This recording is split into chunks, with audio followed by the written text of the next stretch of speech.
नमस्कार, आप देख रहे हैं न्यूज 18 बिहार झारखंड और मैं हूं आपके साथ लक्ष्मी। विदेश मंत्री एस जयशंकर आज से 14 जून तक फ्रांस, यूरोपीय संघ और बेल्जियम के दौरे पर है। यह दौरा भारत फ्रांस रणनीतिक साझेदारी के 25 साल पूरे होने के मौके पर हो रहा है।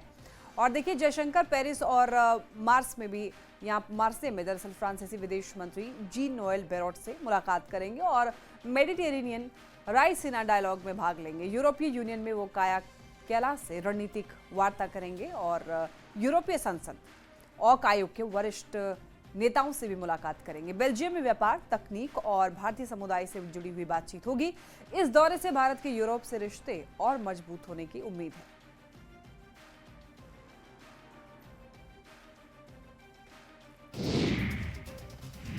ऑपरेशन सिंदूर के बाद देखिए, पहली बार पीएम मोदी और अमेरिका के राष्ट्रपति डोनाल्ड ट्रंप की मुलाकात होने वाली है। प्रधानमंत्री नरेंद्र मोदी को कनाडा की प्रधानमंत्री मार्क कार्नी ने फोन कर G7 समिट का निमंत्रण दिया है। इस कॉल के दौरान दोनों नेताओं ने भारत और कनाडा के गहरे रिश्तों को और मजबूत करने का इरादा जाहिर किया।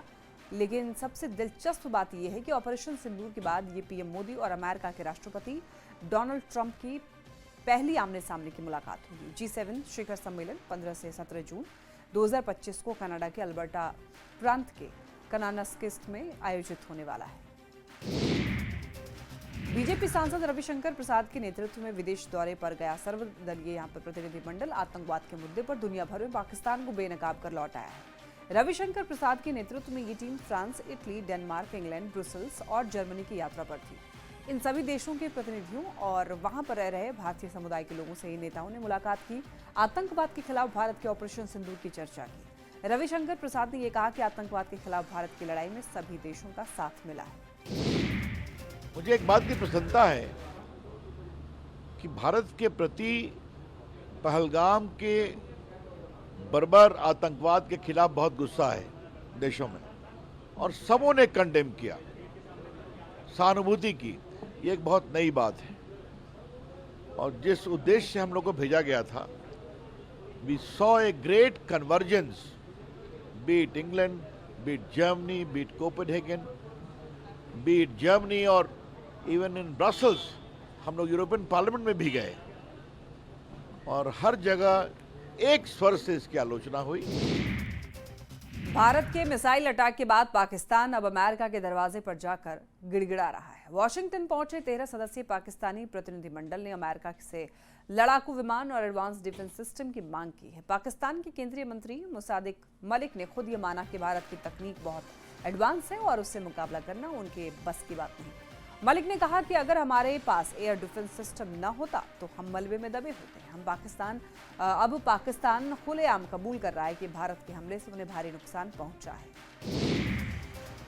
बिहार चुनाव से पहले देखिए, आरोप प्रत्यारोप का दौर तेज हो चुका है, लेकिन इस बार निशाने पर एक दूसरे के विरोधी नहीं है, कोई दल या नेता नहीं है, बल्कि लोकतंत्र का महापर्व आयोजित करने वाली सबसे बड़ी संवैधानिक संस्था निर्वाचन आयोग है।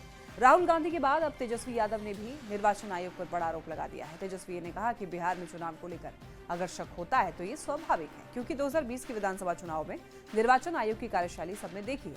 इतना ही नहीं, तेजस्वी ने एक और बड़ा आरोप लगाया कि 2014 के बाद से बीजेपी ने कई संवैधानिक संस्थाओं को हाईजैक कर लिया है। निर्वाचन आयोग के ऐलान से पहले ही चुनाव की तारीखों का पता बीजेपी की IT सेल को हो जाता है। जान रहे हैं 2014 के बाद से जब से नरेंद्र मोदी जी प्रधानमंत्री बने हैं, तब से जितने भी कॉन्स्टिट्यूशनल इंस्टीट्यूशंस हैं, संवैधानिक संस्थाएं हैं, सबको हाईजैक कर रखा है। चुनाव आयोग इलेक्शन की घोषणा करता है चुनाव की तारीखों का, उससे पहले बीजेपी की IT सेल को पता होता है कि चुनाव कब होना है। तो ये बात तो है, लेकिन इन सब पे हम लोगों की नज़रें हैं। पिछले बार जो 20 का जो चुनाव हुआ था, हम लोग तो सरकार बना लिए। पहली बार उस समय इलेक्शन कमीशन ने 3 बार प्रेस कॉन्फ्रेंस करके जस्टिफाई किया आखिर चुनाव की गिनती क्यों रोकी गई शाम में, फिर रात के अंधेरे 11-12 बजे क्यों शुरू की गई, और जो जीते हुए कैंडिडेट जिनको अनाउंस कर दिया गया था शाम में हमारे, उनको किसी को 12 वोट से, किसी को 100 वोट से, किसी को 500 वोट से घोषणा होती है कि हार गए, जो जीते हुए शाम में थे अनाउंस्ड। ये कह के कि भाई अपडेट किया जा रहा है कंप्यूटर पे। कांग्रेस नेता राहुल गांधी के मैच फिक्सिंग वाले बयान पर जेडीयू नेता केसी त्यागी ने कहा, कांग्रेस पार्टी को स्वीकार करना चाहिए कि उसकी गलत राजनीतिक रणनीति, अर्थनीति और सामाजिक नीति की वजह से उनकी हार हो रही है। अगर उनको कुछ शक है तो उन्हें सीधे चुनाव आयोग के पास जाकर अपनी शंकाओं का समाधान करना चाहिए। चुनाव आयोग पर इस प्रकार के आरोप नहीं लगाए जाने चाहिए। कांग्रेस पार्टी को स्वीकार करना चाहिए कि उसकी गलत राजनीतिक रणनीति, अर्थनीति और सामाजिक नीति की वजह से उनकी हार हो रही है। अगर उनको कुछ शक है तो उनको सीधे चुनाव आयोग के पास जाकर के अपनी शंकाओं का समाधान करना चाहिए।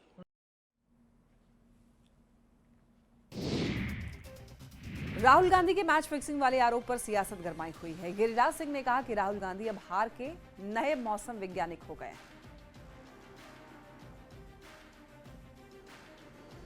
राहुल गांधी मौसम वैज्ञानिक अब नए हो गए, हार के मौसम वैज्ञानिक, और वो अपने हार का जायजा उनको मिल चुका है। जनता एनडीए के साथ है तो मैच फिक्स भी जनता के साथ है। इधर चिराग पासवान ने भी राहुल गांधी पर निशाना साधा है और हार पर मंथन के बजाय बहाने ढूंढने का आरोप लगाया है। ये बयान अपने में दर्शाता है कि उन्होंने बिहार विधानसभा चुनाव में अपनी हार स्वीकार कर ली है। जिस तरीके से महाराष्ट्र में ये लोग बुरी तरीके से चुनाव हारे हैं, दिक्कत कांग्रेस और उनके नेताओं में यही है कि जब ज़रूरत आत्ममंथन करने की है तो उस वक्त ये लोग बहाने ढूंढते हैं चुनाव हारने के। लंबे समय तक बहाना चला था ईवीएम।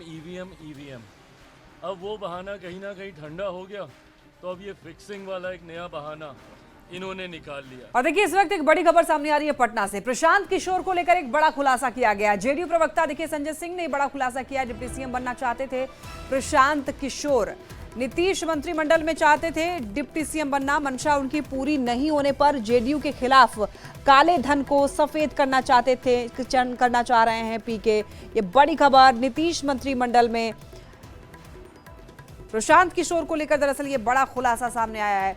नीतीश मंत्रिमंडल में डिप्टी सीएम बनना चाहते थे प्रशांत किशोर और उनकी मंशा जब पूरी नहीं हुई तो वो जेडीयू के खिलाफ बोलने लग गए और काले धन को सफेद करना चाहते हैं पीके। इस वक्त हमारे साथ मौजूद हैं जेडीयू के एमएलसी संजय सिंह। संजय जी, प्रशांत किशोर लगातार आपके पार्टी की तरफ हमलावर है, आप प्रेस कॉन्फ्रेंस कर रहे हैं, क्या है मामला? देखिए, जन स्वराज के जो संस्थापक है प्रशांत किशोर जी, ये आपको मैं बताना चाहता हूँ, ये नेता नहीं है, व्यापारी है। लोगों को ठग कर आदरणीय प्रधानमंत्री नरेंद्र मोदी के ठगने का काम किया, ममता जी को ठगने का काम किया। अब बिहार आए, जब 2015 में हमारे पार्टी के लिए उन्होंने काम किया। ये तो रणनीतिकार हैं। तो नीतीश जी इनको बहुत सम्मान दिया, चुनाव के बाद इनको उपाध्यक्ष बनाया। इनका एक ही ख्वाहिश था कि उप मुख्यमंत्री बना दीजिए हमको। तो प्रशांत किशोर जेडीयू में नीतीश सरकार में डिप्टी सीएम बनना चाह रहे थे। डिप्टी सीएम बनना चाहते थे। जब डिप्टी सीएम नहीं बने थे, अपना रास्ता अलग कर लिए।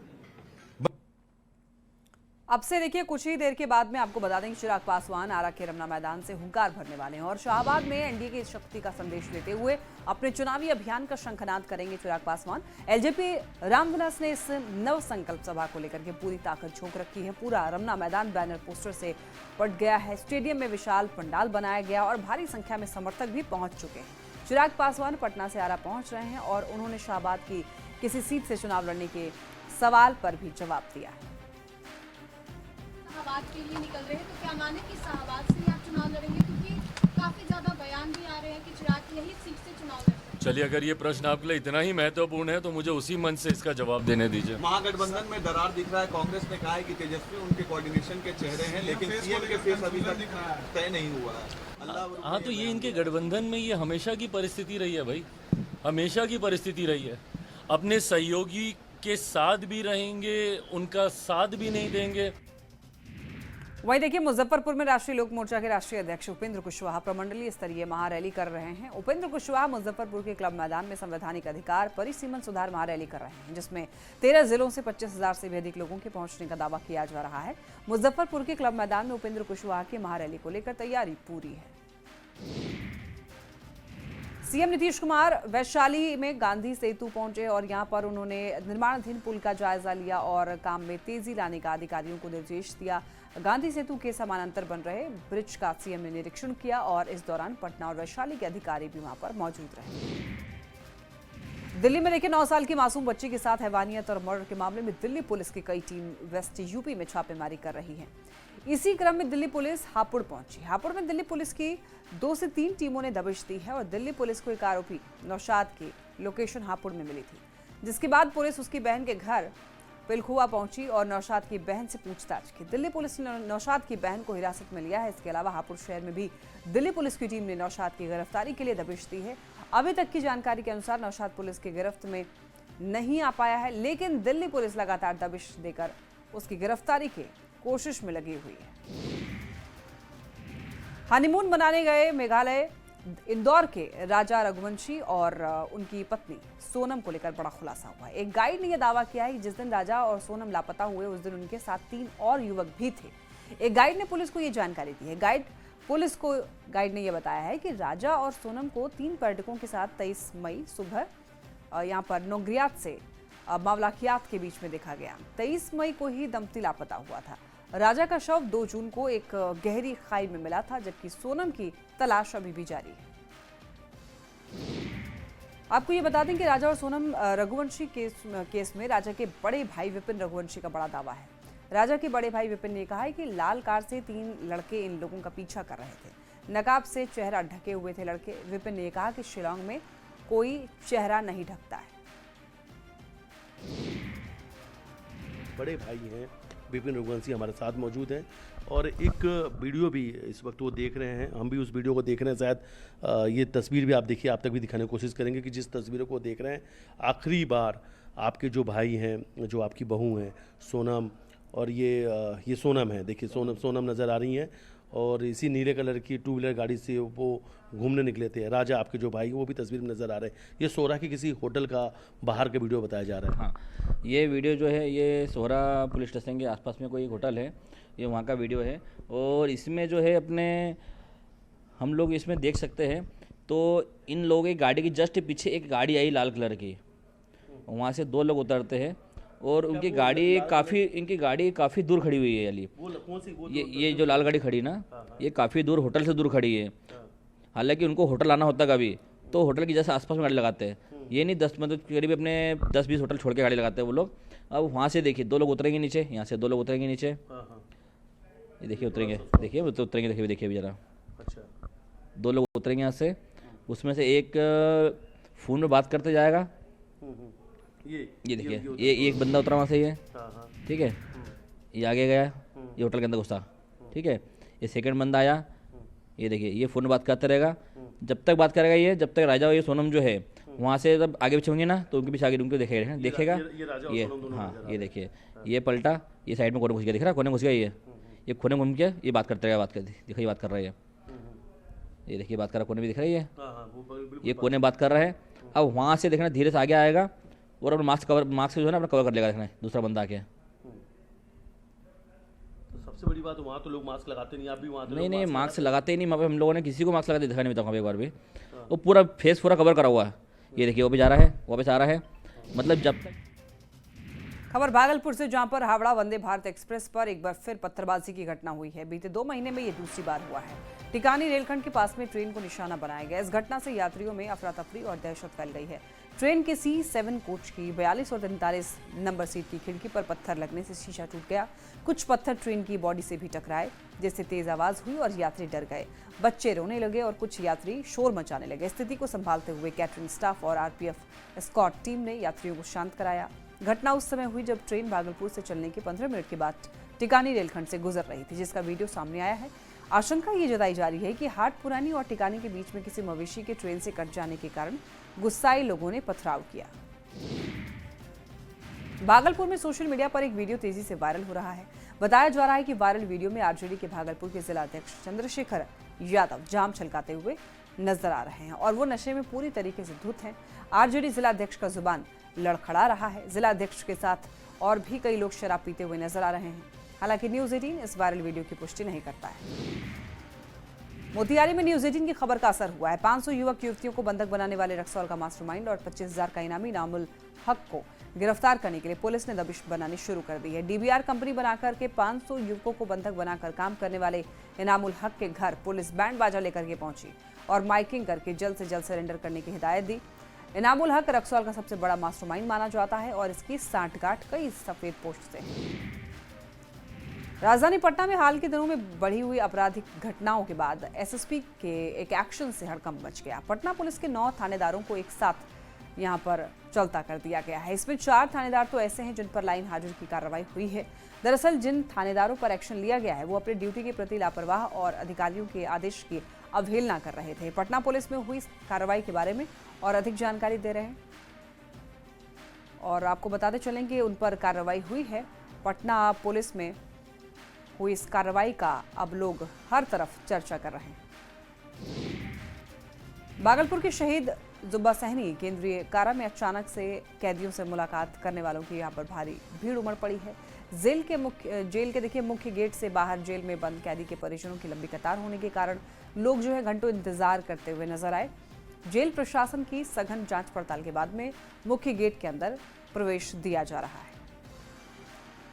नवादा में आपको बता दें कि केंद्रीय कारा में बंद कैदियों से मुलाकात करने वालों की भीड़ जो है मुख्य गेट पर देखी जा रही है। तस्वीरों में साफ तौर पर देख सकते हैं कि इस तरह से ये शहीद जुब्बा सहनी केंद्रीय कारा का मुख्य गेट है और काफी भीड़ जो है यहाँ पर मुलाकात करने वालों की लगी हुई है और खासकर खाद्य सामग्री जो है वो पहुंचाने के लिए लोग घंटों लाइन में मुख्य गेट के बाहर खड़े हैं और काफी सघन जांच प्रक्रिया के बाद जो है जेल प्रशासन की ओर से तमाम मुलाकातियों को जेल के अंदर प्रवेश दिया जा रहा है और मुलाकात कराया जा रहा है। कहाँ से आप आए हुए हैं? हम चौका फतेहपुर से आए हैं अपने भाई से भेंट करने के लिए, मुलाकात करने के लिए। क्या कुछ आज विशेष है? विशेष रूप से ये आज ऐसे फ्री में मुलाकात करने के लिए दे रहा है तो वही कुछ लेके जा रहे हैं खाने पीने का। बकरीद को लेकर मुलाकात। नवादा में 102 एम्बुलेंस की इमरजेंसी सेवा को ठप कर दिया गया है। एम्बुलेंस चालकों की हड़ताल से मरीजों को काफी परेशानियों का सामना करना पड़ रहा है। हड़ताल का कारण एम्बुलेंस चालक और एम्बुलेंस एजेंसी के बीच विवाद मुख्य कारण बताया जा रहा है। हालांकि अधिकारी जल्द से जल्द इस समस्या का समाधान निकालने में जुटे हैं। जो मारपीट किए हैं सर तो इसलिए हम लोग हड़ताल पर चले गए हैं। अच्छा, काहे के लिए मारपीट हुआ था? मारपीट हुआ है कि उन लोग उच्च पदाधिकारी कोई आए थे इसीलिए मैंने कुछ लोग जो है उदंड भावना से मारपीट किए। अच्छा, तो कितने एम्बुलेंस आप लोग हड़ताल कर दिए? जी, हम लोग पूरे जिला में हड़ताल पर। बिहार का राहुल 4 धाम यात्रा पर है। राहुल बचपन से ही दिव्यांग है लेकिन उसके बाद भी वो कठिन 4 धाम यात्रा पर है। राहुल केदारनाथ के दर्शन कर चुका है और अब यमुनोत्री के भी दर्शन राहुल ने किए हैं। राहुल की भगवान पर अटूट आस्था है इसलिए वो कठिन 4 धाम यात्रा को भी आसानी से कर रहा है। राहुल के दोनों पैर काम नहीं करते हैं और वो हाथों के सहारे से चलता है। बद्री विशाल, बुद्धा केदार, गंगोत्री, तमोलोत्री। अच्छा, इतने जगह घूम के आ गए? हाँ जी। आज यमुनोत्री है? हाँ जी। रांची से एक बड़ी खबर मिल रही है। देखिए, चोरों ने ही दर्ज कराया केस। जगन्नाथपुर के सत्यारी टोली की घटना बताई जा रही है। चोरों की लोगों ने पिटाई की थी। चोर पंकज कुमार ने केस दर्ज कराया है। पिटाई से एक चोर का हाथ टूटा था। शोर मचाने पर लोगों ने जुट करके पिटाई कर दी थी और अब इसके बाद देखिए चोरों ने केस दर्ज कराया। ये बड़ी खबर, मामला सामने आने के बाद अब देखिए चोर ने केस दर्ज कराया है। जगन्नाथपुर के सत्यारी टोली की ये घटना है। चोरों की लोगों ने पिटाई की थी। चोर पंकज कुमार ने केस दर्ज कराया। पिटाई से एक चोर का हाथ टूटा था। शोर मचाने पर लोगों ने पिटाई की थी।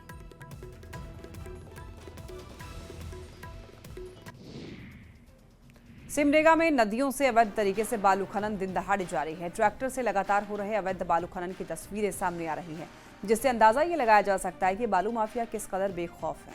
हाल यह है कि बालू माफिया पर्यटन स्थल के रूप में चयनित शंख नदी के घाट से सभी बालू का उठाव करने से पीछे नहीं हट रहे। इस वजह से अब यहां पर बनने वाली सड़क भी टूटने लगी है। लोगों ने कई बार प्रशासन से शिकायत की, लेकिन कोई नतीजा नहीं निकला। पूरे मामले पर खनन विभाग का ये कहना है कि अवैध खनन के खिलाफ कार्रवाई जारी है और पिछले 2 दिन में 10 से अधिक ट्रैक्टर जब्त भी किए गए हैं। लेकिन ऐसे में बड़ा सवाल ये है कि जब कार्रवाई हो रही है तो फिर भी अवैध बालू खनन पर रोक क्यों नहीं लग रही है। और इसी के साथ इस बुलेटिन